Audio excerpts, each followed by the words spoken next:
দু-একদিনের মধ্যে ইরানে হামলার পুরো প্রস্তুতি নিয়েছে মার্কিন সামরিক বাহিনী। ইরান যুক্তরাষ্ট্রের মাঝে যুদ্ধ শুরু হলে কি ঘটতে পারে মধ্যপ্রাচ্যের? গত এক সপ্তাহেরও বেশি সময় ধরে ইরান ও যুক্তরাষ্ট্রের মধ্যে টান উত্তেজনার মধ্যেই কূটনৈতিক আলোচনা চললেও মধ্যপ্রাচ্যে মার্কিন সামরিক উপস্থিতি আশঙ্কাজনকভাবে বেড়েছে।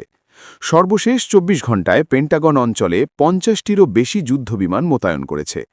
আলোচনার টেবিল সচল থাকলেও পরিস্থিতি ক্রমেই সংঘাতের দিকেই এগোচ্ছে বলে ধারণা করা হচ্ছে। এমনকি আন্তর্জাতিক মহলে গুঞ্জন উঠেছে শনিবারের মধ্যেই যুক্তরাষ্ট্র ইরানের বিরুদ্ধে সামরিক পদক্ষেপ নিতে পারে। এই নতুন সামরিক বহরে কি রয়েছে, আর মধ্যপ্রাচ্যের পরিস্থিতির ঠিক কোন দিকে যাচ্ছে? মধ্যপ্রাচ্যে উত্তেজনার পারদ আবারও চরমে।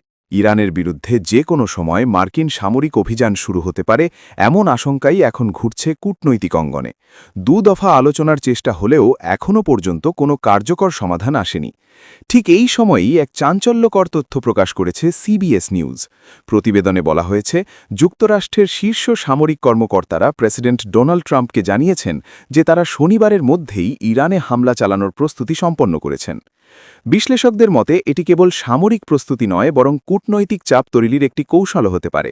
২ দশকের মধ্যে মধ্যপ্রাচ্যের আকাশে এটিই যুক্তরাষ্ট্রের সবচেয়ে বড় সামরিক সমাবেশ। সপ্তাহব্যাপী বিমান হামলার মাধ্যমে ইরানের রাজনৈতিক ও সামরিক নেতৃত্বকে লক্ষ্যবস্তু করার পরিকল্পনার কথাও শোনা যাচ্ছে।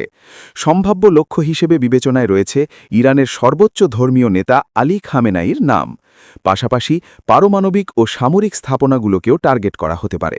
গত ২৪ ঘণ্টায় মোতায়েন করা হয়েছে উন্নত মানের F-22, F-35, F-15 সহ বিভিন্ন আধুনিক যুদ্ধবিমান। এগুলোর একটি অংশ ইতোমধ্যে জর্ডান ও সৌদি আরবের গুরুত্বপূর্ণ বিমান ঘাঁটিতে অবস্থান নিয়েছে। সমুদ্রপথেও প্রস্তুতি জোরদার করা হয়েছে।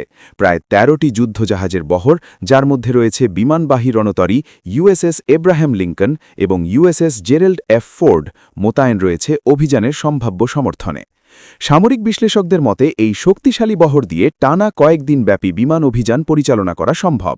২০০৩ সালের ইরাক যুদ্ধের পর এটিই মধ্যপ্রাচ্যে যুক্তরাষ্ট্রের বৃহত্তম সামরিক উপস্থিতি হিসেবে বিবেচিত হচ্ছে।